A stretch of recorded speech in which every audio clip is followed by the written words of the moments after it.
உச்சநீதிமன்றம் தமிழ்நாட்டில் வன்னியர்களுக்கு உள் ஒதுக்கீடு கொடுக்க எந்த தடையும் இல்லை என்று தீர்ப்பு அளித்து 1000 நாட்கள் ஆகிறது.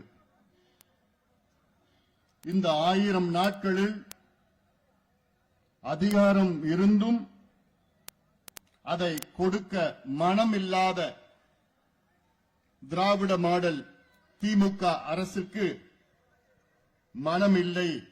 இதை கண்டித்து தமிழ்நாடு முழுவதும் பாட்டாளி மக்கள் கட்சி மற்றும் வன்னியர் சங்கம் சார்பில்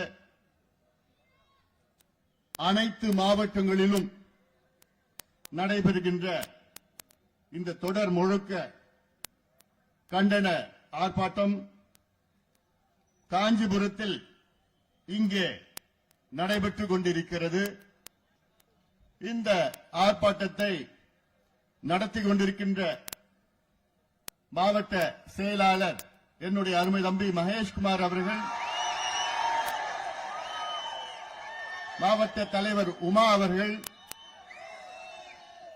மாநில தேர்தல் பணிக்குழு தலைவர் பேராசிரியர் செல்வகுமார் அவர்கள்,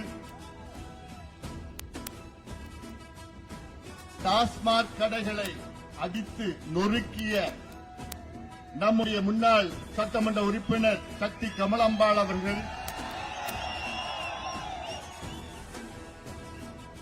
செல்வராஜ் அவர்கள், சரளாராஸ் அவர்கள் மற்றும் மேடையில் இருக்கின்ற பெரிய பட்டியல் மகேஷ் படிச்சுட்டாப்ல அனைத்து நிலை நிர்வாகிகளுக்கும் இங்கே கொட்டும் மழையும் பொருட்படுத்தாமல் எங்களுக்கு சமூக நீதி வேண்டும், அதை அடைந்தே தீருவோம் என்று எழுச்சியோடு வருகை தந்திருக்கின்ற என் தம்பிகளுக்கும் என் தங்கைகளுக்கும் மீண்டும் இந்த அன்புமணி ராமதாசின் பரிவான வணக்கங்கள். உச்சநீதிமன்றம் தமிழ்நாட்டில் வன்னிய குல சத்திரிய மக்களுக்கு உள் ஒதுக்கீடு வழங்கலாம், எந்த தடையும் கிடையாது, தரவுகளை சேகரித்து நியாயப்படுத்தி அவர்களுக்கு வழங்கலாம் என்று தெளிவான தீர்ப்பு வழங்கியிருக்கிறது. இந்த தீர்ப்பு 1000 நாட்கள் ஆகிறது. 1000 நாட்கள் ஆகியும் தூங்கிக் கொண்டிருக்கின்ற இல்ல, தூங்குவது போல் நடித்துக் கொண்டிருக்கின்ற இந்த திராவிட மாடல் திமுக அரசை நாங்கள் கண்டிக்கின்றோம். முதலமைச்சர் ஸ்டாலின் அவர்களே, உங்களுக்கு ஏதாவது சமூக நீதி மீது அக்கறை இருந்தால், எள்ளளவு அக்கறை இருந்தால், இந்த ஒடுக்கப்பட்ட மக்களுக்கு நீங்கள் உள் ஒதுக்கீடை வழங்கியிருப்பீர்கள் அல்லது வழங்குவீர்கள். உங்கள் தந்தையிடம் கற்றுக்கொள்ளுங்கள். இது ஏதோ ஒரு ஜாதி பிரச்சனை கிடையாது. தமிழ்நாட்டில் பெரும்பான்மை சமுதாயம் வன்னியர் சமுதாயம், மற்றொரு பெரும்பான்மை சமுதாயம் பட்டியலின சமுதாயம். இந்த 2 பெரு சமுதாயங்களும் அடக்கப்பட்டு, ஒடுக்கப்பட்டு, வஞ்சிக்கப்பட்டு, அடிமையாக்கப்பட்டு இன்று கூலி தொழிலாளர்களாக, விவசாய கூலிகளாக கிராமத்தில் வாழ்ந்து கொண்டு பறிப்பறிவில்லாமல் மதுவுக்கு அடிமையாக்கிக் கொண்டு, கல் உடைத்துக் கொண்டு, சாலைகளை போட்டுக்கொண்டு, கொத்தனார் வேலை செய்து கொண்டு அடித்தளத்தில் உள்ள மக்கள் இவர்கள் முன்னேற வேண்டும் என்று தொடர்ந்து எங்களுடைய மருத்துவர் ஐயா அவர்கள் 45 ஆண்டு காலம் போராடி வருகிறார்கள். அந்த போராட்டத்தில் எத்தனையோ சமுதாயங்களுக்கு விளக்கேற்றி வைத்திருக்கின்றார் எங்களுடைய மருத்துவர் ஐயா அவர்கள். இதுபோன்று இந்தியாவிலே எந்த தலைவரும் கிடையாது. எங்களுடைய மருத்துவர் ஐயா அவர்கள் இந்திய அளவிலே, தமிழ்நாட்டில் அளவில் இந்திய அளவிலே 6 இடஒதுக்கீட்டுகளை பெற்றுக் கொடுத்திருக்கின்றார்கள். 6 இடஒதுக்கீடு. இன்று வாழ்ந்து கொண்டிருக்கின்ற எந்த தலைவரும், இந்தியாவில் வாழ்ந்து கொண்டிருக்கின்ற ஒரு தலைவர் கூட ஒரு இடஒதுக்கீடு வாங்கி கொடுத்தது கிடையாது. ஆனால் எங்கள் ஐயா 6 இடஒதுக்கீடுகள், தமிழ்நாட்டில் 4, தேசிய அளவிலே 2. அப்படி இருந்தும் இன்று திராவிட மாடல் என்று சொல்லிக் கொண்டிருக்கின்ற முதலமைச்சர் ஸ்டாலின் அவர்களே, இந்த சமுதாயம் பாவப்பட்ட சமுதாயம். படிப்பறிவு அந்த அளவுக்கு இல்ல, கூலியாக குடிசையில வாழ்ந்து கொண்டு, அதிக குடிசை எங்க இருக்குது? வட தமிழ்நாட்டில் இருக்கு. அதிக படிப்பறிவு இல்லாத மாவட்டங்கள் எங்க இருக்குது? வட தமிழ்நாட்டில் இருக்கு. ஹியூமன் டெவலப்மெண்ட் இண்டஸ்ட்ரீஸ் எதுல குறைவா இருக்கிறது? வட தமிழ்நாட்டில் இருக்குது. தனிநபர் வருமானம் எங்கே குறைவா இருக்கிறது? தமிழ்நாட்டில் இருக்கு. அதிக குடிசைகள் உள்ள மாவட்டங்கள் எங்க இருக்கிறது? தமிழ்நாட்டில் இருக்கு, வட தமிழ்நாட்டில் இருக்கு. அதிக மது விற்பனை எங்க இருக்குன்னா அதுவும் வட தமிழ்நாட்டில் தான் இருக்கு. இது ஒரு பெரிய சூழ்ச்சி. இந்த திராவிட கட்சிகள் இந்த பெரிய சமுதாயம் வளரக்கூடாது, இவர்கள் ஓட்டு மட்டும் வாக்கு வங்கியாக பயன்படுத்துகின்ற திராவிட கட்சிகள், குறிப்பாக திமுக, இவங்க படிச்சுட்டு முன்னுக்கு வந்துட்டாங்கன்னா அவங்களுக்கு ஓட்டு போட மாட்டாங்க. அந்த சூழ்ச்சி தான் இது. சூழ்ச்சி கலைஞர் அது பிஹெச்டி எல்லாம் பண்ணி வச்சுட்டார். ஸ்டாலின் அவருக்கு அந்த அளவுக்கு தெரியல, ஆனாலும் அவர் சுத்தி இருக்கிற 4-5 வியாபாரிகள் இருக்கிறாங்க. யாரு? அமைச்சர் என்ற பெயர்ல வியாபாரிகள் இருக்கின்றார்கள். ஆக எங்களுடைய கோரிக்கை என்ன? உச்சநீதிமன்றம் இங்க இருக்கின்ற மிக மிக மிக பின்தங்கிய சமுதாய வன்னியர்களுக்கு உள் ஒதுக்கீடு கொடுக்கலாம் என்று தீர்ப்பளித்திருக்கிறது.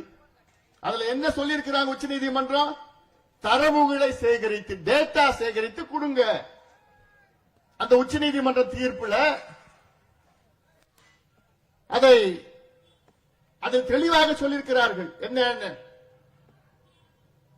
தணிக்காச்சலம் ஆணையம், அதாவது இதுக்கு முன்பு இருந்த தணிக்காச்சலம் நீதியரசு தணிக்காச்சலம் ஆணையம் ஒரு பரிந்துரை கொடுத்திருக்கிறது. தணிக்காச்சலம் ஆணையம்னா மிகவும் பிற்படுத்தப்பட்ட ஆணையம், பேக்வர்ட் கிளாஸ் கமிஷன், பிற்படுத்தப்பட்ட ஆணையம்.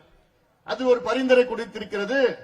அந்த பரிந்துரையில வன்னியர்களுடைய எண்ணிக்கை மட்டும்தான் இருக்கிறது, வன்னியர்களுடைய சமூக பின்தங்கிய நிலை அந்த பரிந்துரையில இல்ல. அதனால நீங்க என்ன செய்யணும்? தமிழக அரசு, வன்னியருடைய மக்கள் தொகை இருக்கிறது, அதை சேர்த்து வன்னியர்களுடைய சமூக பின்தங்கிய நிலை, சோசியல் பேக்வர்ட்னஸ், ரெண்டுத்தையும் சேகரிச்சு நியாயப்படுத்தி நீங்க வன்னியர்களுக்கு எவ்வளவுனா உள்ஒதுக்கீடு கொடுக்கலாம் என்று உச்சநீதிமன்றம் தெளிவாக தீர்ப்பு வழங்கியிருக்கிறது. இதன் பிறகு எத்தனையோ முறை மருத்துவர் ஐயா அவர்களும், நானும், நம் கட்சியை சார்ந்தவர்களும், கௌரவ தலைவர் போன்றவர்கள் எல்லாம் எத்தனையோ முறை முதலமைச்சரை எத்தனையோ முறை சந்தித்தோம். அதிகாரிகளை 100க்கும் மேற்பட்ட முறைகள் அதிகாரிகளை சந்தித்திருக்கின்றோம். 100க்கும் மேற்பட்ட முறை. பேக்வர்ட் கிளாஸ் கமிஷன் சேர்மனை எத்தனையோ முறை சந்திச்சோம். டிஎன்பிஎஸ்சி அங்க போய் எத்தனையோ முறை சந்திச்சோம். எவ்வளவு கோரிக்கைகள், ஐயா கடிதங்கள் எல்லாமே. முதலமைச்சர் நான் நிச்சயமா செய்கிறேங்க, நான் பாக்குறேங்க, உறுதியா செய்கிறேங்க. சட்டமன்றத்தில் உறுதி இருக்கின்றார் முதலமைச்சர் ஸ்டாலின் அவர்கள். இவ்வளவு காலமாகியும் பிறகு இன்னைக்கு என்ன சொல்றாரு ஸ்டாலின்? இல்லைங்க, அது மத்திய அரசு தான் எடுக்கணும், கணக்கு எடுக்கணும். என்னையா கணக்கு எடுக்கணும்? என்ன கணக்கு எடுக்க போறீங்க? உச்சநீதிமன்றம் சொல்லிடுச்சு, மக்கள் தொகை கணக்கெடுப்பு இருக்குதுல்ல. நான் ஒரு கேள்வி கேட்கிறேன். 20% எம்பிசி, அதுல எப்படி கொடுத்தாங்க? ஐயா போராடினாரு. 21 உயிர்களை நாம் இழந்தோம். லட்சக்கணக்கான மக்கள், நம் சொந்தங்கள் சிறைக்கு சென்றார்கள். அதனால்தான் 20 விழுக்காடு வந்தது. ஆனால் அதில் 20 விழுக்காடு எப்படி கொடுத்தார்கள் என்றால், இதற்கு முன்பு இருந்த அம்பாசங்கர் ஆணையம் வழங்கிய பரிந்துரை, அதற்கு முன்பு இருந்த சட்டநாதன் ஆணையம் வழங்கிய பரிந்துரை, 1931 நடந்த ஜாதிவாரி கணக்கெடுப்பு நடந்த அந்த பரிந்துரை எல்லாம் சேர்ந்து எக்ஸ்ட்ராபுலேட் பண்ணி ஜனார்தனம் ஆணையம் அதில் வழங்கிய பரிந்துரை எல்லாம் சேர்த்துதான்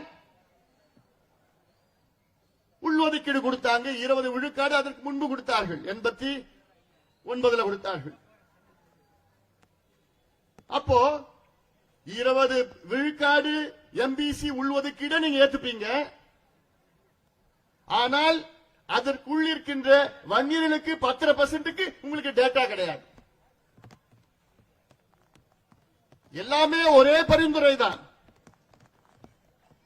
அருந்ததியர்களுக்கு 3 விழுக்காடு உள்ஒதுக்கீடு அதே பரிந்துரை தான்.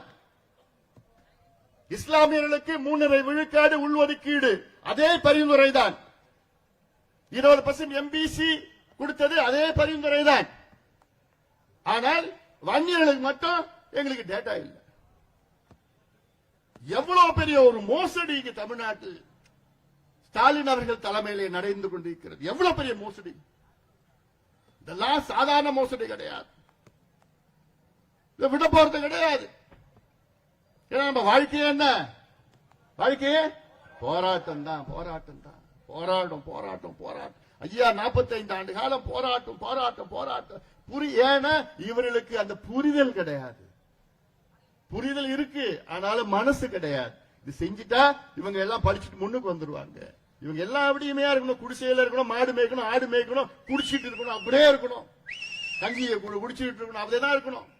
இது ஓட்டு வங்கி, வாக்கு வங்கி, இந்த நிலையதான் இருக்கணும்னு அவங்க திமுகவுடைய சூழ்ச்சி அதை நடைமுறைப்படுத்திக் கொண்டிருக்கிறார்கள். அதனால நான் கேட்கின்றேன் முதலமைச்சர் ஸ்டாலின் அவர்களே, உண்மையிலே நீங்க சமூக நீதி பத்தி பேசுறீங்கன்னா, திமுகவுக்கும் சமூக நீதிக்கு சம்பந்தம் இருந்தா இந்நேரம் நீங்க அதை கொடுத்திருப்பீங்க. அந்த பேப்பர் கொடுத்தோம் நான், அதுல சிலது அவங்களுக்கு படிக்கணும். படிச்சேன்னா தேதி வாரியா என்ன நடந்தது உங்களுக்கு நான் தெரியப்படுத்தும். அதாவது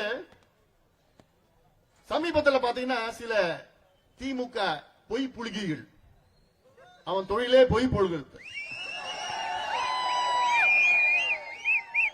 என்ன பொறுத்த வரைக்கும் சில பேர் அதுல இருக்காங்க, கொஞ்சம் பேர் என்ன பொறுத்த வரைக்கும் அவன் முட்டா பசங்க, அவங்க அறிவு கிடையாது. ஆனா பொய்ய அப்படியே திருப்பி 10 முறை ஒரு பொய் சொல்ல என்ன உண்மையாயிடும், மக்கள் நம்பிடுவாங்க.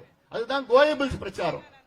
கோயபிள்ஸ் பிரச்சாரம்னா ஒரு பொய்ய 10 முறை சொன்ன சொல்லி சொல்லி சொல்லி அது உண்மை நினைச்சுப்பான். நம்ம மக்கள் பாவம், அது தெரியாது. அது இதுதான் சொல்லிட்டு இருக்கிறான். உங்க ரூம போட்டு ஸ்கெட்ச போடுறானுங்க உள்ள உட்காந்துக்கிட்டு. என்னன்னு, நீ இதுல இந்த பொய்ய நீ பதிவு பண்ணு, இன்னொருத்தர் நீ இந்த பொய்ய டிவியில நீ பேசுறப்போ விவாதத்தில் நீ இந்த பொய்ய பேசு, இன்னொரு இந்த பொய்ய நீ மேடையில நீ பேசு, இன்னொரு இந்த பொய்ய நீ பேஸ்புக் ட்விட்டர்ல போடுன்னு இவனுக்கு ஒரே பொய்ய எல்லா மத்தியிலையும் போட்டுட்டு இருக்கிறானுங்க. என்ன அதுல சொல்றானுங்க, உச்ச நீதிமன்றம், அதாவது நீதிமன்றமே தடை பண்ணிடுச்சு, எங்களுக்கு அதிகாரம் இல்லைன்னு ஒரு பொய்ய சொல்றான். அதுதான் நான் தெளிவா சொல்லிட்டேன். உச்ச நீதிமன்றத்துக்கு மேல யாரும் கிடையாது. அந்த உச்ச நீதிமன்றமே என்ன சொல்றாங்கன்னா, வன்னிய குல சத்திரிய மக்களுக்கு நீங்கள் உள்ஒதுக்கீடு கொடுக்கலாம், தாராளமா கொடுக்கலாம், எந்த தடையுமே இல்லைன்னு சொல்லிட்டாங்க. சொல்லி 1000 நாள் ஆயிடுச்சு. அந்த அடிப்படையில் தான் தமிழ்நாடு பிற்படுத்தப்பட்ட ஆணையமே ஒரு ஜியோ போட்டு இருக்கு. தமிழக அரசு ஒரு ஜியோ போட்டு அந்த ஆணையத்துக்கு பரிந்துரைக்காக அனுப்பி இருக்கிறது. அதை அனுப்பி கிட்டத்தட்ட 2.5 வருஷம் ஆயிடுச்சு. எல்லாம் எவ்வளவு இன்னும் அதை பத்தி பேசணும்னா எவ்வளவு பேசலாம். இன்னொன்னு பொய்ய இப்ப இந்த பொய் புழுகிகள் என்ன சொல்லிட்டு வராங்கன்னா, இது தேர்தல் வருது, தேர்தலுக்காக இவனுங்க அப்பப்ப போராடுவாங்க. படுபாவிகளா, உங்க நாக்கே அழுகிட்டு வந்தா அவங்களுக்கு. தேர்தலுக்கு இதுக்கு என்ன சம்பந்தம்? தேர்தல் வரும் போவோம். நாங்க கேட்கறது எங்க பிள்ளைகளுக்கு படிப்பு வேணையா, எங்க பிள்ளைகளுக்கு வேலை வேணையா, பொழப்பு வேணையா, வாழ்வாதாரம் வேணையா? அதுக்கும் தேர்தலுக்கு என்னையா சம்பந்தம்? உங்க கையில அதிகாரம் இருக்கு, கையெழுத்து போடணும் நீங்க. அதான் நாங்க கேட்கிறோம். தேர்தல்லாம் எங்களுக்கு ஒரு பெரிய ஒரு பொருட்டாயா? எங்களுக்குலாம் இந்த மக்களுடைய வளர்ச்சி தான் எங்களுக்கு வேணும். காலகாலமா அடிமையா இருக்கின்ற இந்த மக்கள் முன்னேறுவதுதான் எங்களுடைய கொள்கை, எங்களுடைய லட்சியம். இதுல நான் இப்ப மருத்துவர் ஐயா அவர்கள் 45 ஆண்டு காலம் போராட்டம், அதெல்லாம் நான் பேச ஆரம்பிச்சேன்னா அது கிட்டத்தட்ட நான் படிக்கிறது மட்டும் 3 மணி நேரம் ஆகும். இப்ப அந்த நேரம் இல்ல, மழை கொட்டிட்டு இருக்குது. ஆனாலும் இது நம்முடைய போராட்டம், நம் உரிமைகளுடைய போராட்டம். எவ்வளவு மழை கொட்டினாலும் சரி, என்ன ஆனாலும் சரி. அதாவது இதுக்கு முந்தைய ஆட்சி, நான் குறுகிய ஒரு கடந்த 5 ஆண்டு காலத்தில் நடந்தது நான் சொல்றேன், சுருக்கமா சொல்லிடுறேன். இந்த பொய் புலி வீட்டுல நீங்க எல்லாம் போய் சொல்லணும். அதாவது 19/2/2019 அன்று மக்களவை, அதாவது அந்த நேரத்தில் நம்ம அதிமுக கூட கூட்டணி போனோம்னா 10 நிபந்தனைகளை நாம் வைத்தோம். அல்ல, மணல் குவாரிகளை மூடணும், மதுவிலக்கு கொண்டு வர, இப்படிலாம் 10 கோரிக்கைகள் வைத்தோம். அதில் ஒரு முக்கியமான கோரிக்கை என்னன்னா, சாதிவாரி மக்கள் தொகை கணக்கெடுப்பு நடத்தி அதன் அடிப்படையில் சமூக நீதி வழங்க வேண்டும் ஒரு கோரிக்கை வைத்தோம். அதன் பிறகு தேர்தல் பண்ணி போச்சு. அப்புறம் 1/11/2019 நவம்பர் மாசம் அன்றைய முதலமைச்சர் எடப்பாடி பழனிசாமி அவர்களை அவர் இல்லத்தில் மருத்துவர் ஐயா அவர்களும் நானும் போய் சந்திச்சோம் நேரில். எதுக்கு? வன்னியர்களுக்கு தனி ஒதுக்கீடு கொடுங்க. என்னைக்கு? 2019 நவம்பர் மாசம். அவர் என்ன பார்க்கலாம், எப்பயுமே அப்படிதான் பேசுவார். பார்க்கலாம் எல்லாத்துக்கும் தான் பார்க்கலாம். தர்மபுரி உபரிநீர் திட்டம் வேணும்னா பார்க்கலாம். அதன் பிறகு 22 பிப்ரவரி, அதாவது நவம்பர் 22 அன்னைக்கு வன்னியர்கள் இடஒதுக்கீடு போராட்டம் குறித்து முடிவெடுக்க பாமக வன்னியர் சங்க பொதுக்குழு கூட்டம் இணைய வழியில் நடத்தப்பட்டது. 2 பேரும் நடத்தினோம். அதன் பிறகு 1/12/2020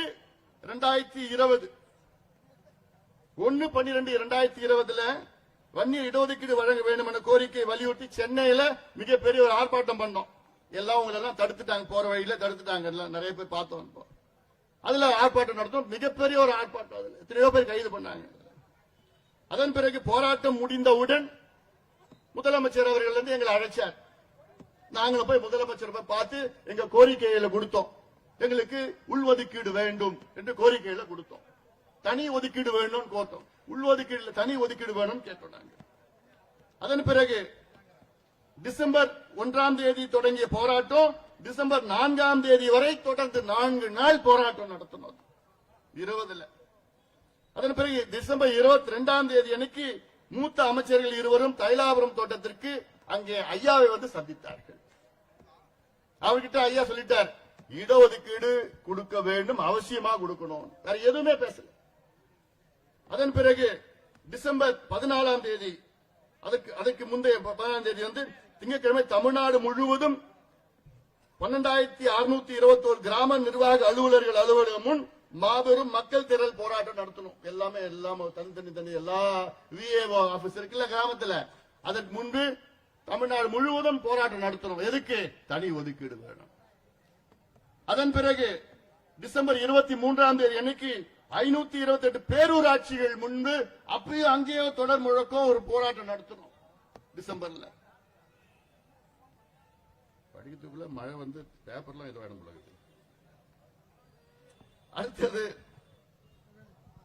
அடுத்தது பாத்தீங்கன்னா டிசம்பர் 30ஆம் தேதி 388 ஊராட்சி ஒன்றியங்களில் அங்கே வந்து போராட்டம் நடத்தணும்.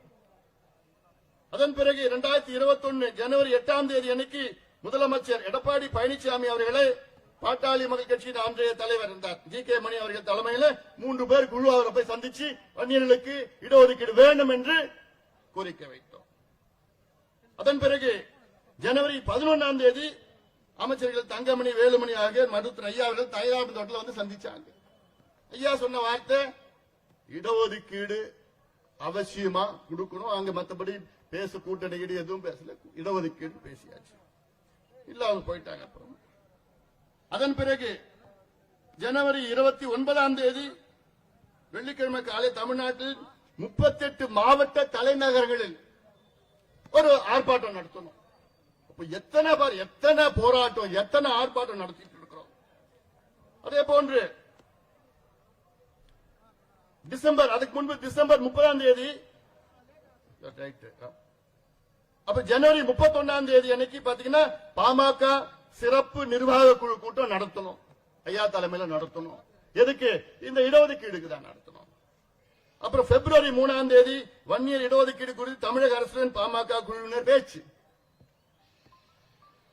அதன் பிறகு 2021 பிப்ரவரி 26ஆம் நாள் தமிழக சட்டப்பேரவையில் வன்னியர்களுக்கு 10.5 விழுக்காடு இடஒதுக்கீடு சட்டம் வழங்கப்பட்டது. இவ்வளோ பிறகு அதுக்கப்புறம் தான் சட்டத்தை கொண்டு வந்தாங்க.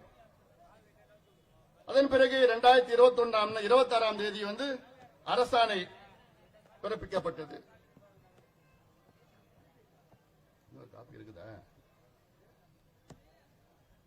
அதன் பிறகு 2021 நவம்பர் 2ஆம் தேதி வன்னியர் இடஒதுக்கீடு செல்லாது என்று சென்னை உயர்நீதிமன்றம் கூறியது. அதுக்கு பிறகு 2021 நவம்பர் 27ஆம் தேதி இது சம்பந்தமாக உச்சநீதிமன்றத்துக்கு நாம மேல்முறையீடு சென்றோம்.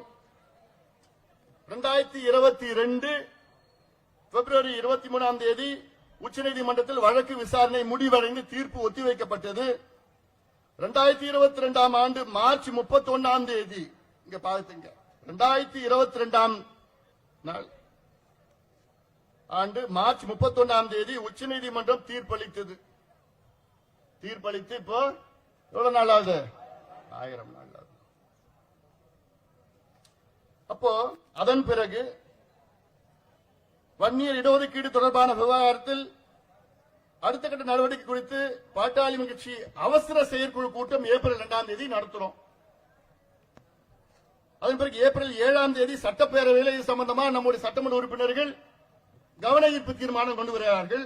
அதில் முதலமைச்சர் என்ன பேசுறார் தெரியல, நிச்சயமாக நான் வன்னியர்களுக்கு இடஒதுக்கீடு நான் கொடுப்பேன் என்று முதலமைச்சர் ஸ்டாலின் அவர்கள் சட்டமன்றத்திலே உறுதியளிக்கிறார், அஷூரன்ஸ் கொடுக்கிறார். அதுக்கப்புறம் ஏப்ரல் 8ஆம் தேதி மருத்துவர் அன்புமணி ராமதாஸ் தலைமையில் ஒரு குழு கூட்டிட்டு போயிட்டு அன்று முதலமைச்சர் ஸ்டாலின் அவர்களை நான் சந்திக்கிறேன், என் தலைமையில் ஒரு குழு. அதன் பிறகு ஏப்ரல் 14ஆம் தேதி இடஒதுக்கீடு வழங்குவதாக தொடர்பாக மூத்த அமைச்சர்கள் மற்றும் அதிகாரிகளுடன் முதலமைச்சர் கலந்தாய்வு நடத்தினார். அதன் பிறகு மே 29, 2022 அன்னைக்கு முதலமைச்சர் அவருடைய முகாம் அலுவலகத்தில் நான் மீண்டும் முதலமைச்சரை சந்திக்கிறேன், அவருடைய முகாம் வீட்டில் சந்திக்கிறேன் நான். அதன் பிறகு ஜூலை 4ஆம் தேதி பாமக கௌரவ தலைவர் ஜி.கே. மணி தலைமையிலான குழுவினர் முதலமைச்சர் அவர்களை சந்திக்கிறார்கள், இதற்காக சந்திக்கிறார்கள். அதன் பிறகு நவம்பர் 17ஆம் நாள் இடஒதுக்கீடு உள்ளிட்ட கோரிக்கைகளை ஆய்வு செய்வது உள்ளிட்ட ஆய்வு வரம்புகளுடன் தமிழ்நாடு பிற்படுத்தப்பட்டோர் ஆணையம் ஓய்வு நீதியரசர் பாரதிதாசன் தலைமையிலே மாற்றி அமைக்கப்பட்டது. பேக்வர்ட் கிளாஸ் கமிஷன் ரீகான்ஸ்டியூட் பண்றாங்க.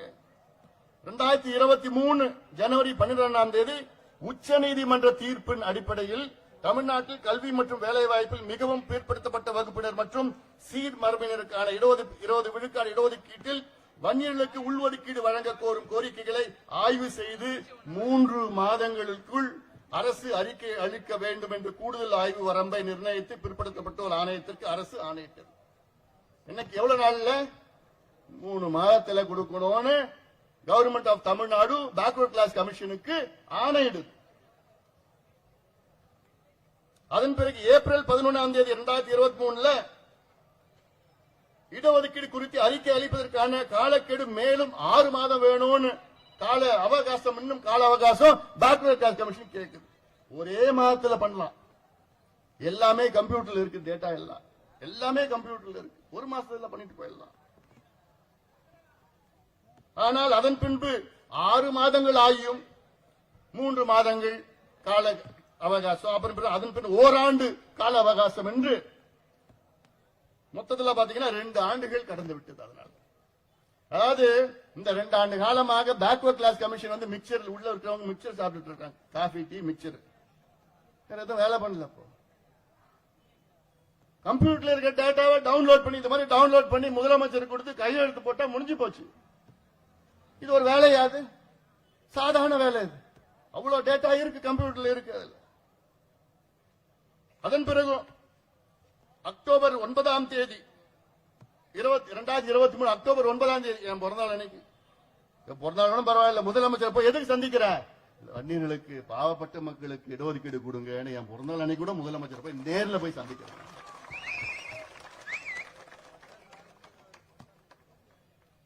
அதன் பிறகு 10 நாட்கள் கழிச்சு மருத்துவர் ஐயா அவர்கள் யாரை சந்திக்கிறாரு? முதலமைச்சர் ஸ்டாலின் அவர்களை சந்திக்கிறார். மருத்துவர் ஐயா மீண்டும் சந்திக்கிறார் ஸ்டாலின் அவர்கள். எதுக்கு? இடஒதுக்கீடு, வன்னியர்களுக்கு இடஒதுக்கீடு. அதன் பிறகு 29ஆம் தேதி விழுப்புரத்தில் இடஒதுக்கீடு போராளி நினைவு மண்டபத்தை திறக்க வைக்க வரும் போது வெளியிட வேண்டும் என்று கோரி ஐயா அவர்கள் 24ஆம் தேதி, எப்போ சமீபத்தில் 24ஆம் தேதி ஒரு கடிதம் எழுதுறார் முதலமைச்சருக்கு. வன்னியர் மணிமண்டபம் நீங்க திறக்க வரீங்க, அது பரவாயில்ல, ஆனா அதை விட முக்கியம் எது? வன்னியர்களுக்கு உள்ஒதுக்கீடு வேணும், இடஒதுக்கீடு வேணும், அதுதான் முக்கியம். நீங்க மணிமண்டபம் திறக்க வர அன்னைக்கு நீங்க வன்னியர்களுக்கு உள்ஒதுக்கீடு கொடுப்போம், கொடுத்து விட்டோம், இல்ல கையெழுத்து போட்டு வந்துட்டேன்னு ஏதாவது ஒரு அறிவிப்பு வேணும் அப்படின்னு முதலமைச்சர்கிட்ட லெட்டர் போடுறார். அந்த லெட்டர் பார்த்த உடனே முதலமைச்சர் அந்த நிகழ்ச்சிக்கு வரல. கேட்டா மழைன்னு சொல்லிட்டார்.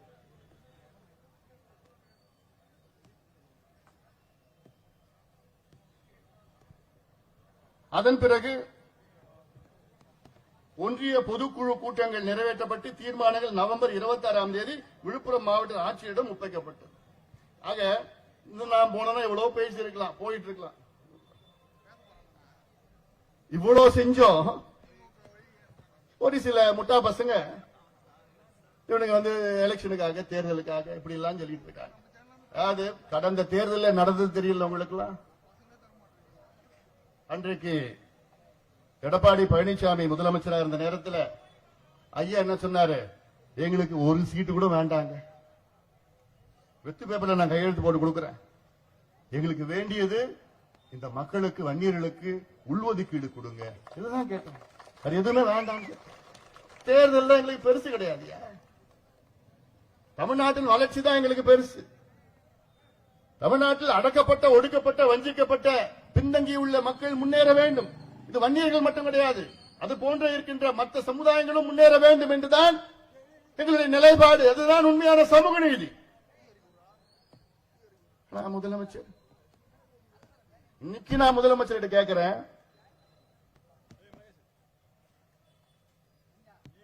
உடனடியாக வன்னியர்களுக்கு நீங்கள் 15 விழுக்காடு உள்ஒதுக்கீடு நீங்கள் கொடுத்தீர்கள் என்றால் அடுத்த தேர்தலில் நிபந்தனை இல்லாமல் உங்களை நாங்கள் ஆதரவு அளிக்கின்றோம், உங்களுக்கு ஆதரவு கொடுக்கின்றோம்.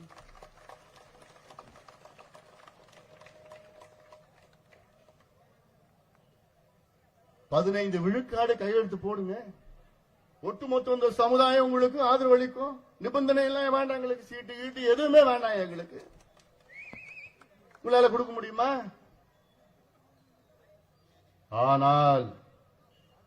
ஆனால் அப்படி கொடுக்கவில்லை என்றால் வீடு வீடாக சொல்வோம், தெரு தெருவாக சொல்லி ஸ்டாலின் அரசு, ஸ்டாலின் அவர்கள் வன்னியர்களுடைய விரோதி விரோதி விரோதி என்று வீடு வீடாக போய் பிரச்சாரத்தை மேற்கொள்வோம், வீடு வீடாக பிரச்சாரத்தை மேற்கொள்வோம். அடுத்த தேர்தலில் மானமுள்ள ஒரு வன்னியன் கூட உங்களுக்கு வாக்களிக்க மாட்டான்.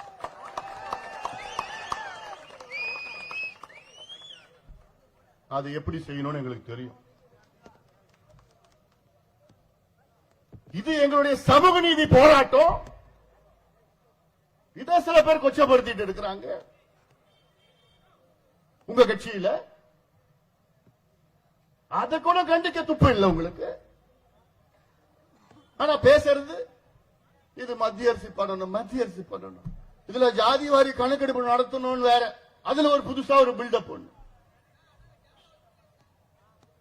சரி, ஜாதி வாரி கணக்கெடுப்பு நடத்திட்டு போக வேண்டியதானே, அதுல என்ன பயம் உங்களுக்கு? என்ன பயம்? ஜாதி வாரி கணக்கெடுப்பு நடத்தினா அவரை பொறுத்த வரைக்கும் இந்த சமுதாயம் இவ்வளவு சீட்டு கேட்டுடும், இந்த சமுதாயம் இவ்வளவு மாவட்ட செயலாளர் கேட்டுடுவாங்க, இந்த சமுதாயம் அது கேட்கும் இது கேட்கும், இவ்வளவு எங்களுக்கு இருக்கிறோன்னு அந்த கணக்கு வச்சுட்டு இருக்கிறார் அவர் மனசுல. பீகார்ல ஜாதி வாரி கணக்கெடுப்பு நடத்தி இன்னைக்கு அதை மத்திய, அதை உச்ச நீதிமன்றமும் உயர் நீதிமன்றமும் அங்கீகாரம் கொடுத்திருக்கிறார்கள். நம்ம வண்டி போகுதுப்பா, விடுப்பா.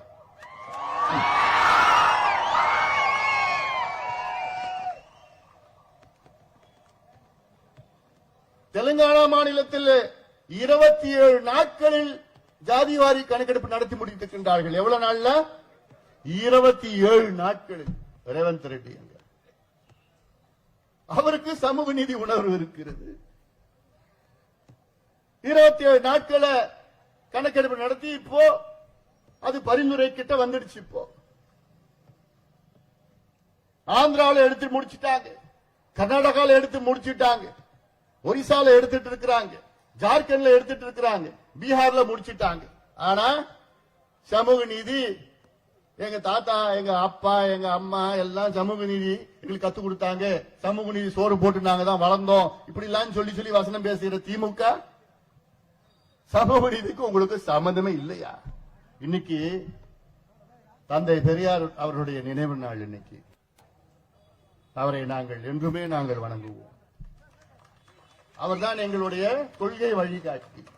தந்தை பெரியார் அவர்களும் அண்ணல் அம்பேத்கர் அவர்களும் புரட்சியாளர் கார்ல் மார்க்ஸ் அவர்களும் எங்களுடைய கொள்கை வழிகாட்டி, ஐடியாலஜிஸ். அவர்கள் என்ன கொள்கை வைத்திருக்கின்றார்களோ அதை நாங்கள் உள்வாங்கி அதை நாங்கள் கடைபிடிப்போம், கடைபிடித்துக் கொண்டிருக்கின்றோம்.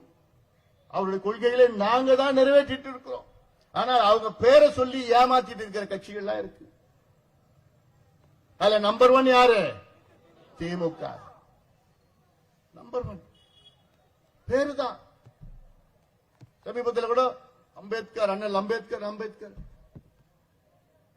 திமுக தொடங்கி 1949, பாட்டாளி மக்கள் கட்சி தொடங்கி 1989, 40 ஆண்டுகளுக்கு பிறகுதான் நம்ம கட்சி தொடங்கணும். இந்த 40 ஆண்டு காலத்துல 49 இருந்து 89 வரைக்கும் திமுகவில் அம்பேத்கர் அவர்களை பற்றி ஏதாவது ஒரு வார்த்தை, ஒரு படம் எங்கேயாவது பேசினாங்களா? இன்னைக்கு கூட பேசல. ஆனா 89 நம்ம கட்சி தொடங்கின முதல் நாள் என்ன பண்ணோம்? தந்தை பெரியார் அவர்கள், அண்ணல் அம்பேத்கர் அவர்கள், புரட்சியாளர் கார்ல் மார்க்ஸ் எங்களுடைய கொள்கை வழிகாட்டி ஐடியாலஜி படத்தை போட்டு இன்னைக்கு தமிழ்நாட்டில் யார் வீட்டிலேயே அம்பேத்கருடைய சிலை இருக்கு? எங்களுடைய ஐயா வீட்டில் இருக்கியா? தமிழ்நாட்டில் 7 நாள்ல ஒரே நாள்ல 7 அம்பேத்கர் சிலையை திறந்தது யாரு? எங்களுடைய ஐயா. 100 அம்பேத்கர் சிலைக்கு மேல் திறந்திருக்கிறோம் தமிழ்நாட்டில்.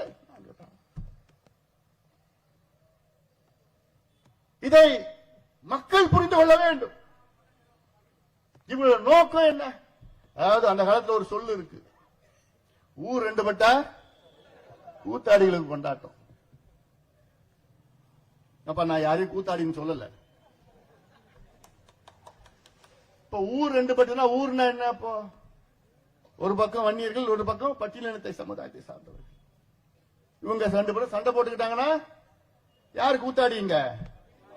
திமுக தான். அவங்களுக்கு தான் கொண்டாட்டம். அதை மக்கள் புரிந்து கொள்ள வேண்டும். 2 பேரும் சண்டை போட விட்டுட்டு இருக்காங்க காலகாலமா. இவங்க தான். அதுல திமுக PhD படிச்சிருக்கு. 2 பேரும் சண்டை போட்டுங்கடா. ஒண்ணு இவங்க வருவாங்க, இல்ல அவங்க வருவாங்க, வச்சுக்கிட்டு ஓட்டு போட்டு ஆட்சிக்கு வந்து முதலமைச்சர், எங்க தாத்தா முதலமைச்சர், அப்புறம் அப்பா முதலமைச்சர், அப்புறம் புள்ள முதலமைச்சர், அப்புறம் பேர பிள்ளைங்க, அப்புறம் புள்ளு பேர பசங்க. அதெல்லாம் போகாது. போவதெல்லாம் புரிஞ்சு போச்சு.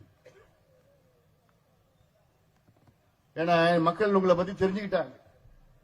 சும்மா விளம்பரப்படுத்திக்கிட்டு தினம் ஒரு 2 மணி நேரம் கால் ஷீட் அவ்வளவுதான் நடக்குதுங்க. புரியுதா? கால் ஷீட் சரி, நான் பேச போய் 2 மணி நேரம் வருவாங்க, வந்து மீடியாலாம் வீடியோ போட்டோ எடுத்து அவ்வளவுதான், முடிஞ்சு போச்சு. அவ்வளவுதான். அடுத்த நாள் 2 மணி நேரம் வருவாங்க, கால் ஷீட், அப்படியே போட்டோ எடுத்து வீடியோ எடுத்து அன்னைக்கு விவாதம். ஐயா, முந்தா நாள் திருவண்ணாமலையில நடத்தணுமே ஒரு மாநாடு.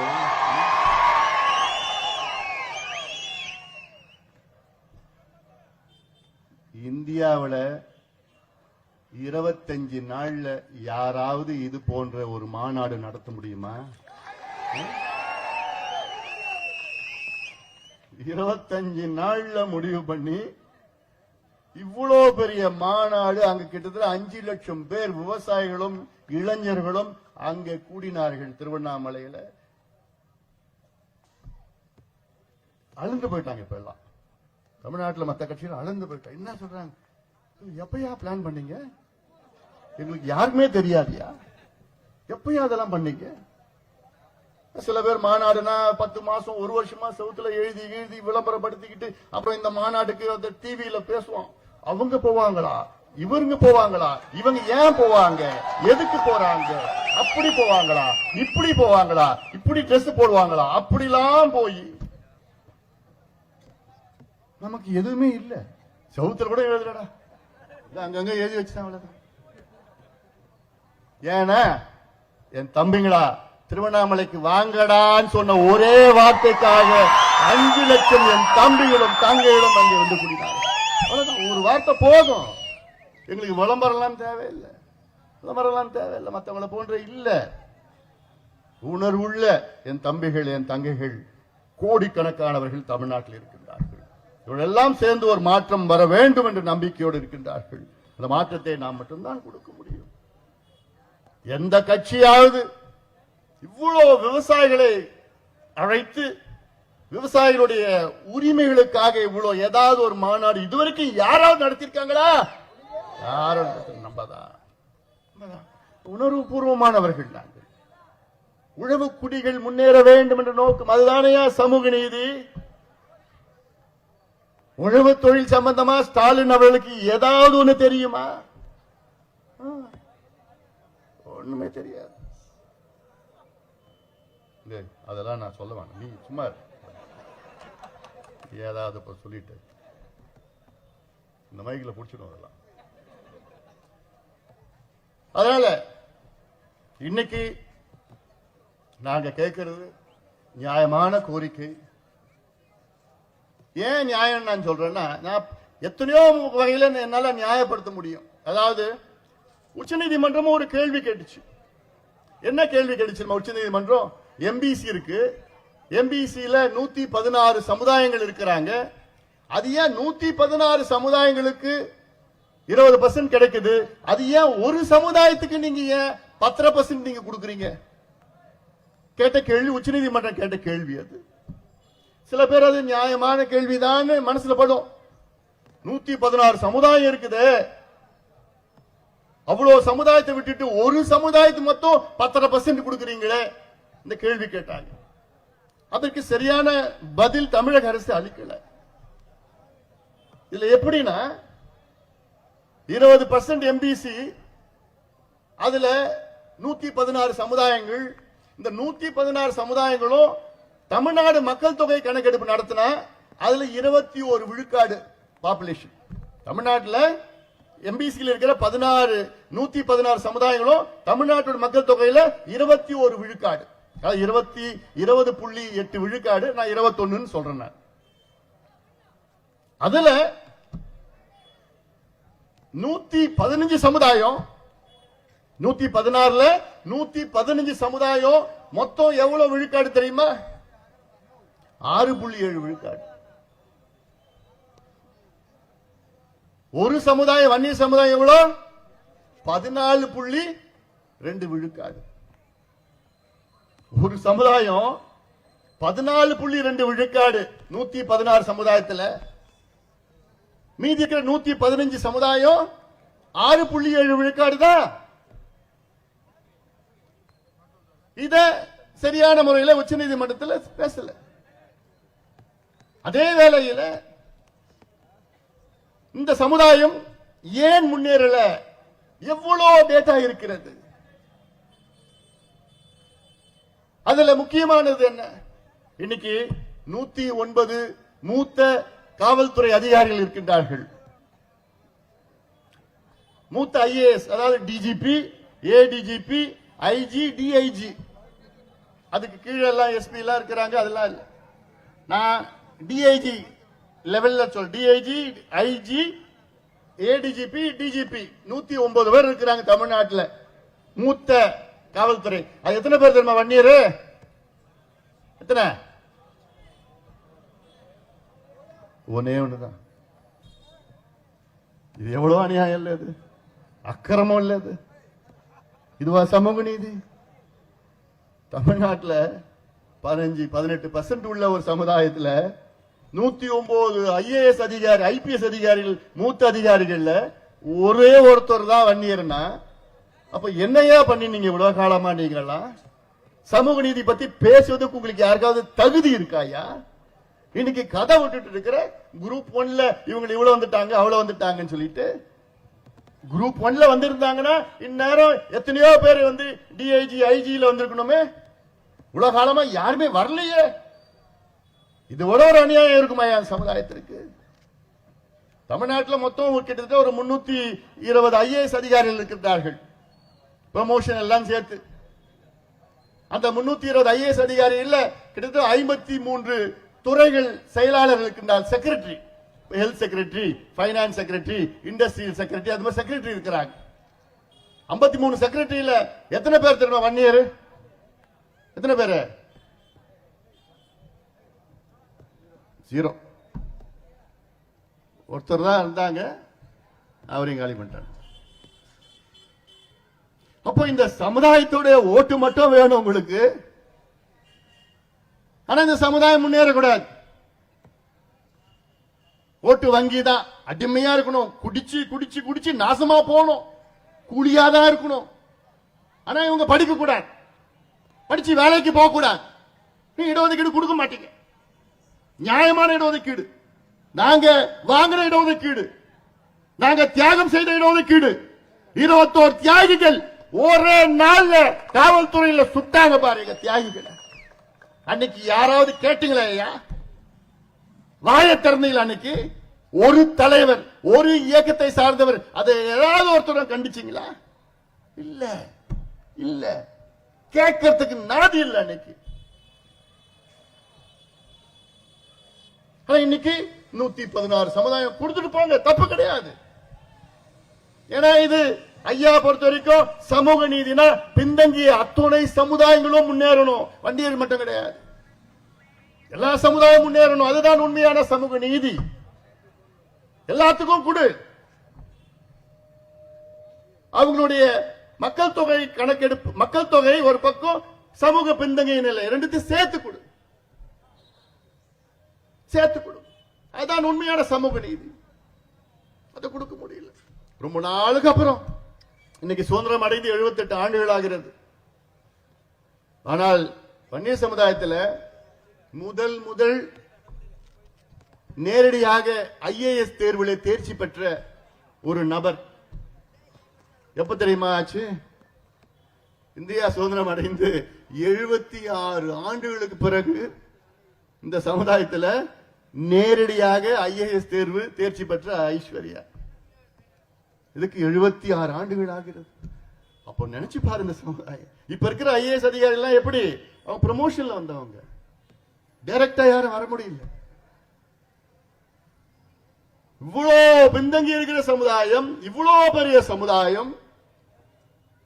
நீ உண்மையிலே உங்க மனசுல ஈரம் இருந்தா, உங்க மனசுல சமூக நீதி என்ற அக்கறை இருந்தால், இந்த சமுதாயம் இவ்வளவு பின்தங்கி இருக்குது, இவ்வளவு பெரிய சமுதாயம் இருக்கிறது, இது எப்படியாவது முன்னேற்றணும்னு இடஒதுக்கீடு மட்டுமில்ல, நலத்திட்டங்கள் இந்த வட மாவட்டங்கள்ல நிறைய செஞ்சிருக்கணுமே. நீங்க இல்லையே. திமுகவுக்கு வாழ்வு கொடுத்ததே வன்னியர்கள் தான். திமுக போட்டியிட்ட முதல் தேர்தல் 1957 தேர்தலில் திமுக 15 தொகுதிகள் வெற்றி பெற்றது. அதில் 16 தொகுதிகள் எங்க சார்ந்தது?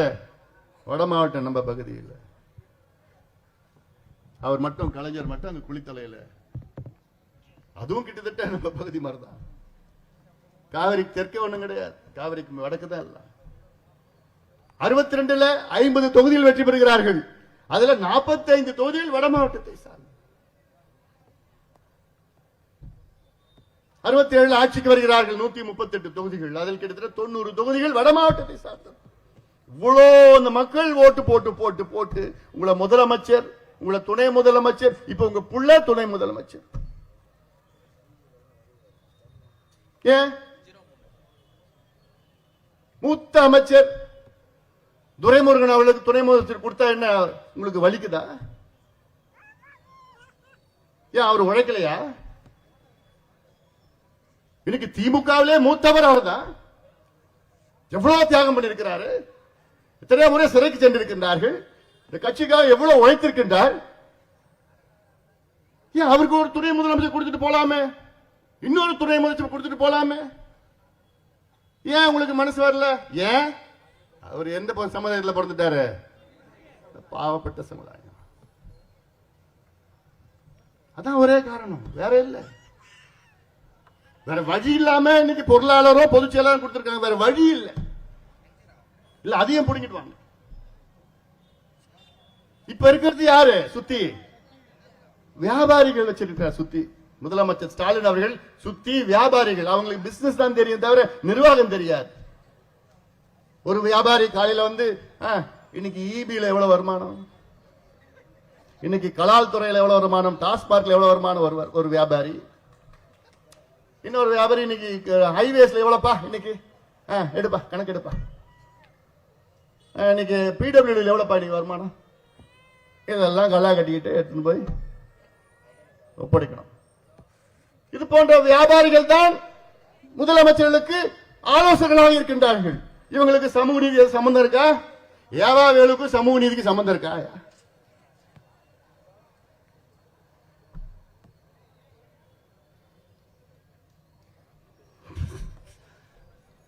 வருது என்னமோ மனசுல வருது, பேச முடியல. செந்தில் பாலாஜிக்கு சமூக நீதி சம்பந்தம் இருக்கா? சரி சரி, தியாகி செந்தில் பாலாஜிக்கும் சமூக நீதி சம்பந்தம் இருக்கா? ஒரு தியாகி இல்ல, சாதாரண வார்த்தையில சொல்லக்கூடாது. சுதந்திர போராட்ட தியாகி. 410 நாள் ஜெயிலுக்கு போயிட்டு வந்தார் சுதந்திர போராட்டத்துக்காக. வந்த உடனே அடுத்தது அமைச்சர், நேரடி அமைச்சர் தியாகி செந்தில் பாலாஜி. அவருக்கு சமூக நீதி என்னையா சம்பந்தம் இருக்குது? சாராயத்துக்கு அவருக்கு சம்பந்தம் என்ன? அது சாராய அமைச்சர். அவர் சமூக நீதிக்கு அவருக்கு என்னையா இருக்குது? இது போன்றவர்கள் சேகர் பாபு, கே நேரு. நேரு பரவாயில்ல, ஏதோ ஒண்ணு அப்படி சொன்ன, ஏதோ ஒண்ணு. இவங்கெல்லாம் என்ன சம்பந்தம் இருக்குது? அதனால இவங்க ஆலோசனைப்படிதான் முதலமைச்சர் இயங்கிக் கொண்டிருக்கின்றார். அப்படின்னா தமிழ்நாடுடைய தலையெழுத்து பார்த்துங்க, இப்படிதான் தலையெழுத்து. இதுதான் எல்லா இந்த இடஒதுக்கீடு பிரச்சனை மட்டும் இல்லையா, சமூக நீதி பிரச்சனை மட்டும் கிடையாது, எல்லா பிரச்சனைக்கும் இதுதான். ஜாதிவாரி கணக்கெடுப்பு நடத்துன்னு சொன்னா எங்களுக்கு அதிகாரம் இல்லை. யாரையா ஏமாத்துறீங்க நீங்க? யாரை ஏமாத்த பாக்குற? என்ன அதிகாரம் கிடையாது. நாங்க உங்களை வந்து சென்சஸ் காஸ்ட் சென்சஸ் கேட்கல, காஸ்ட் சர்வே தான் கேட்கிறோம். சென்சஸுக்கும் சர்வேக்கும் வித்தியாசம் இருக்கு. சென்சஸ் காஸ்ட் சென்சஸ் வந்து மத்திய அரசு நடத்தணும். காஸ்ட் சர்வே மாநில அரசு நடத்தலாம், மத்திய அரசு நடத்தலாம், பஞ்சாயத்து தலைவர் நடத்தலாம். பஞ்சாயத்து தலைவருக்கு அதிகாரம் இருக்கு, முதலமைச்சர் ஸ்டாலினுக்கு அதிகாரம் கிடையாதுமா. இந்தியன் ஸ்டாட்டிஸ்டிக்கல் ஆக்ட் 2008 படி யார் யார் நடத்தலாம்?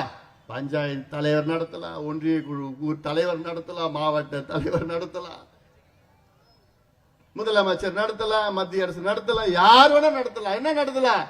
இந்த கணக்கெடுப்பு என் பஞ்சாயத்துல என்னென்ன எத்தனை பேர் இருக்கிறாங்க, என்ன சமுதாயத்தில் இருக்காங்க, எந்த மதத்தில் இருக்கிறாங்க, அவங்க எந்த நிலையில இருக்கிறாங்க, அவங்களுக்கு வீடு இருக்கா, குடிசையில இருக்கிறாங்களா, நிலம் இருக்குதா, இல்ல குத்தகையில் இருக்காங்களா, கூலியா, அரசு வேலையா, படிச்சிருக்கிறாங்களா, பைக் இருக்குதா, சைக்கிள் இருக்குதா, வீட்டுல பாத்ரூம் இருக்குதா, இது போன்ற எந்த கணக்கெடுப்புனா யார் நடத்தலாம்? பஞ்சாயத்து தலைவர் கூட நடத்தல கணக்கெடுப்பு. முதலமைச்சர் ஸ்டாலினுக்கு அதிகாரம் கிடையாதான். இப்படி நான் ஒரு முதலமைச்சர் நான் பார்த்ததே கிடையாது. அது எந்த அர்த்தத்துல எடுத்துக்கலாம். அவன் உங்களோட இமேஜினேஷன் விட்டுட்டு நான் எவ்வளவு பேர் நான் பார்த்துட்டேன். அதுவும் சொல்றேன், 69 விழுக்காடு இடஒதுக்கீடு ஆபத்து வந்திருக்கிறது. இந்த வழக்கு உச்சநீதிமன்றத்தில் இருக்கிறது. உச்சநீதிமன்றத்தில் இந்த வழக்கு இன்னைக்கு வந்ததுன்னா இருக்கும், முடிஞ்சு போச்சு. அவ்வளவு 69 விழுக்காடு குறைச்சிடுவாங்க, முடிச்சிடுவாங்க உச்சநீதிமன்றத்தில். இன்னைக்கு இருக்கிற மனநிலையில 69 விழுக்காடு இடஒதுக்கீடு இந்தியாவிலே 50% மேல இடஒதுக்கீடு தமிழ்நாட்டில் மட்டும்தான் இருக்கு.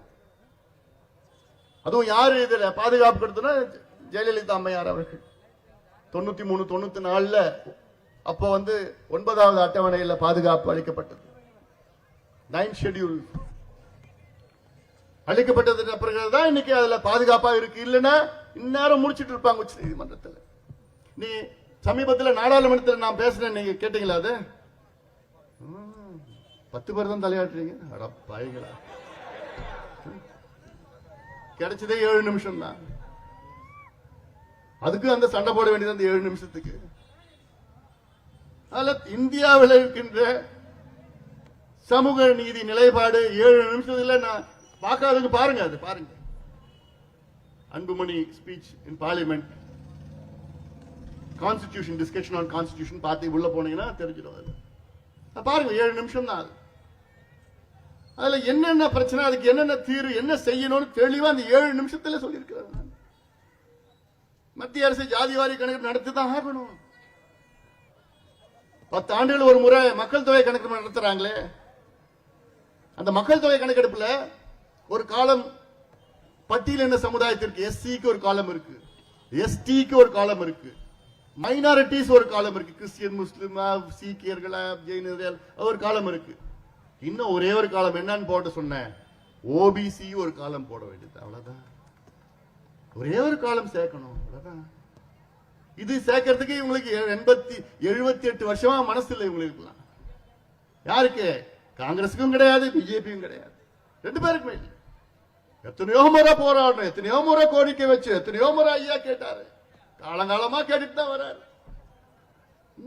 மத்தியிலையும் வாஜ்பாய் கிட்ட கேட்டாரு, நரசிம்மராவ் கிட்ட கேட்டாரு, மன்மோகன் சிங் கிட்ட கேட்டாரு, தேவகவுடா கிட்ட கேட்டாரு, மோடி அவர்கள் கிட்ட கேட்டாரு. யாரும் வைக்கணும், மனசு வரல யாருக்கும். சண்டை போட்டுட்டு இருக்கோம். இங்க மாநிலத்தில் எப்ப இருந்து கேட்டுட்டு இருக்காரு, எம்ஜிஆர் காலத்துல கேட்டார். இன்னைக்கு எம்ஜிஆருடைய நினைவு நாள், அவருடைய நினைவு நாளும் அவரையும் நாங்கள் வணங்கி போற்றுகின்றோம். எம்ஜிஆர் அவர்கள் இன்னும் ஒரு 6 மாதம் உயிரோடு இருந்திருந்தார், அன்றைக்கே வன்னியர்களுக்கு இடஒதுக்கீடு தனியா கொடுத்துட்டு இருப்பார். இது நிறைய இருக்கு, அது உள்ள நிறைய இருக்கு. ஐயா அப்பதான் போய் பாக்குறாரு, பாக்குறதுக்கு விடல, உலக காலமா விடல ஐயாவை. எம்ஜிஆரை பார்க்கணும், அப்ப முதலமைச்சர் எம்ஜிஆரை பார்க்கணும் யார் யாரோட கேட்டார், கூட்டிட்டு போல. அதுல ஒரு பெரிய சூழ்ச்சி. உடனே எம்ஜிஆர் அவர்களை பார்க்க தேதிக்கு டைம் கொடுக்கிறாரு, ஐயாவுக்கு வந்து பார்க்கிறாரு. ஐயா பேசுறாரு, இந்த சமுதாயம் பின்தங்கிய சமுதாயம், பாவப்பட்ட மக்கள், கூலிகளா இருக்கு, இப்படிதான் இருக்குன்னா, அப்படியா இவ்வளவு காலமா எனக்கு தெரியலையே. அப்புறம் கூப்பிட்டார் ஒரு அமைச்சர், இன்னொரு அமைச்சர், 2 பேரும் சொல்ல வேண்டாம், நான் பேர வேண்டாம், கூப்பிட்டு திட்டினார். என்னையா பண்றீங்க, இவ்வளவு பெரிய மனுஷன் இவ்வளவு பெரிய பிரச்சனையே சொல்றாரு, எனக்கு ஏன் இவ்வளவு நாள் சொல்லல அப்படின்னு கூப்பிட்டு ஐயா முன்னாடியே திட்டுறாரு. அவங்களும் இல்லைங்க போய அப்படின்னு சொல்லி அனுப்பிச்சு விட்டுட்டு, நான் நிச்சயமா நான் செய்கிறேன் அப்படின்னு எம்ஜிஆர் அவர்கள் ஐயாவுக்கு வாக்குறுதி கொடுத்தார். ஆனா அதுக்கப்புறம் என்னாச்சு, அடுத்த மாதமே எம்ஜிஆருக்கு அந்த சிறுநீர பிரச்சனை, அப்புறம் அமெரிக்கா போனார். போயிட்டு அதுக்கப்புறம் பண்ண முடியும். அவர் மட்டும் இன்னொரு 3-4 மாதம் இருந்திருந்தார்னா நிச்சயமாக அன்னைக்கே நமக்கு விடிவு வந்திருக்கிறோம். எம்ஜிஆரை பார்த்தாரு, ஜானகி அம்மையாரை பார்த்தாரு, PC அலெக்சாண்டர் ஆளுநர் கவர்னர் ஆட்சியில் அவரை பார்த்தாரு, கலைஞர் எத்தனையோ முறை பார்த்தாரு, ஜெயலலிதா அம்மையாரை பார்த்தாரு, எடப்பாடி பழனிசாமி அவர்களை பார்த்தாரு, முதலமைச்சர் ஸ்டாலின் அவர்களையும் பார்த்து பார்த்து பார்த்து எதுக்கு பார்த்தாரு? ஐயா இந்த மக்களை முன்னேற்றணும், இந்த மக்களுக்கு படிப்பு குடியா, வேலை குடியா, அதுதான் வேற எதுக்குயா பார்க்க போறேன். ஆனாலும் இன்னும் நமக்கு விடிவு வரவில்லை. இதை எல்லாரும் நீங்க புரிஞ்சுக்கணும், எல்லாரும் புரிஞ்சுக்கணும். எல்லாம்னா யாரு? எல்லாம் புரிஞ்சுக்கணும். புரியுறவங்க தெரியும். சும்மா அவங்க வந்து ஏமாத்திக்கிட்டு இதை கொடுத்து அதை கொடுத்து அப்புறம் இத்தனை சீட்டு ஜெயிச்சு கீச்சலாம். ஒரே ஒரு கையெழுத்து, அந்த ஒரு கையெழுத்து போட்டா போதும்.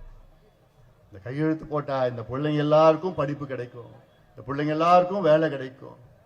அதாவது உச்ச நீதிமன்றம் தீர்ப்பு வந்து 1000 நாட்கள் ஆகிறது. இந்த 1000 நாட்களில் அந்த தீர்ப்பு வந்து ஒரு மாதத்துல முதலமைச்சர் ஸ்டாலின் அவர்கள் கையெழுத்து போட்டிருந்தார்னா, தரவுகள் 10 நாள்ல தான் தேவைப்படும், டேட்டா 10 நாள்ல எடுத்துடலாம். அது போட்டு 10 நாள்ல, அப்ப அதாவது தீர்ப்பு வந்து ஒரு மாதத்துல போட்டிருந்தார்னா, இந்நேரம் லட்சக்கணக்கான வன்னியர்களுக்கு படிப்பு கிடைச்சிருக்கும், ஆயிரக்கணக்கான குடும்பங்களுக்கு வேலை கிடைச்சிருக்கும். அது எல்லாத்தையும் கெடுத்து விட்டார் முதலமைச்சர் ஸ்டாலின் அவர்கள். இன்னும் கெடுத்துட்டு இருக்கிறார். நினைச்சு பாருங்க, 3 ஆண்டு காலத்துல எத்தனையோ பேர் படிப்பு கிடைச்சிருக்கிறோம், எத்தனையோ பேருக்கு வேலை கிடைச்சிருக்கிறோம், எத்தனையோ பேர் வாழ்க்கையில முன்னேறி இருப்பாங்க. அதெல்லாம் செய்து மிகப்பெரிய துரோகம் ஸ்டாலின் அவர்கள் இந்த சமுதாயத்துக்கு செய்து கொண்டிருக்கின்றார். மிகப்பெரிய துரோகமா நான் பார்க்கிறேன். அதனால நீங்க எல்லாம் தெளிவா இருங்க, ஏமாறாதீங்க. ஏமாந்தது போதும், இவர்கள் ஏமாத்தியது போதும். மீண்டும் சொல்றேன், இதை கொடுக்கவில்லை என்றால், இடஒதுக்கீடு வன்னியர்களுக்கு தனி ஒதுக்கீடு கொடுக்கவில்லை என்றால் மாபெரும் போராட்டம் தமிழ்நாட்டில் நடைபெறும். மாபெரும் போராட்டம் நடைபெறும். நாங்க இப்ப அடுக்கடுக்காக தான் வந்துட்டு இருக்கிறோம். அடுக்கடுக்காக வந்துட்டு இருக்கிறோம். இப்போ ஒரு இந்த தேதியில வச்சு, அப்புறம் அடுத்தது ஒரு ஆர்ப்பாட்டம், இப்படி எல்லாம் வச்சுக்கிட்டு. ஆனால் போராட்டம்னு அடுத்தது சொன்னா என் தம்பிகளை என்னால கட்டுப்படுத்த முடியாது. அவன் கோவத்துல, சாதாரண கோவம் கிடையாது, அவன் கோவத்துல இருக்கிறான். இப்ப என் தம்பிகளை விட என் தங்கைகள் இன்னும் கோவத்துல இருக்கிறாங்க. அவங்க மட்டுமா, நாங்களும் வரோம். 10.5 விழுக்காடு உள் ஒதுக்கீடு உடனடியாக வழங்கிட வேண்டும். இல்லையே தமிழ்நாட்டில் தொடர் போராட்டங்களை நாங்கள் நடத்துவோம். நாங்கள் என்று சொன்னால் அனைத்து சமுதாயங்களும் சேர்த்து நாங்கள் நடத்துவோம். காரணம், இது சமூக நீதி பிரச்சனை, இது ஜாதி பிரச்சனை கிடையாது. இது சமூக நீதி பிரச்சனை. பின்தங்கிய சமுதாயம் முன்னேற வேண்டும், அதுதான் எங்களுடைய நோக்கம். அந்த அடிப்படையில தான் இந்த ஆர்ப்பாட்டம் இங்கே காஞ்சிபுரத்தில் இங்கே நடைபெற்றுக் கொண்டிருக்கிறது. இந்த ஆர்ப்பாட்டத்தை ஏற்பாடு செய்த மகேஷ்குமார், உமா அவர்கள் உள்ளிட்ட அனைத்து நிர்வாகிகளுக்கும் என்னுடைய நன்றிகளை தெரிவித்து விடைபெறுகின்றேன்.